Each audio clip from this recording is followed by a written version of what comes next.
ডিনারে চিকেন রান্না করব। চটজলদি চিকেন রান্না করতে গেলে চিকেনটা ভালো করে আগে ধুয়ে নেবে।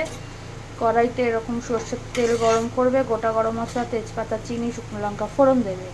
হ্যাঁ, আর পেঁয়াজগুলোকে এইভাবে ডুমো ডুমো করে কেটে নেবে। পেঁয়াজগুলো এবারে এর মধ্যে ছেড়ে দাও, আস্তে করে একটু লাল লাল করে ভেজে নেবে। পেঁয়াজগুলো হালকা গোল্ডেন ব্রাউন হয়েছে, তারপরে মাংসগুলোকে এইভাবে এর মধ্যে দিয়ে দিয়েছি। মাংসগুলো পেঁয়াজগুলোর সাথে হালকা ফ্রাই করে নিতে হবে। চলো ততক্ষণ মাংসগুলোকে হালকা ফ্রাই করে নিই। একটা মিক্সিং জারের মধ্যে আদা, পেঁয়াজ, রসুন, কাঁচা লঙ্কা, টক দই, কটা কাজু বাদাম দিয়েছি, এটাকে একসাথে ভালো করে পেস্ট করব।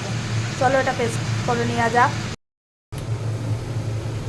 পেস্ট করা মশলাটা হলুদ, কাশ্মীরি লঙ্কার গুঁড়ো আর একটুখানি চিকেন কারি মশলা দিয়েছি। এর মধ্যে একটুখানি লবণ দিয়ে দেবো পরিমাণ মতন, দিয়ে বেশ করে এটাকে কষাতে হবে ঢাকা দিয়ে দিয়ে। চলো এবারে কিছু কাজ নেই, এটাকে ভালো করে মিক্স আপ করে ঢাকা দিয়ে দাও।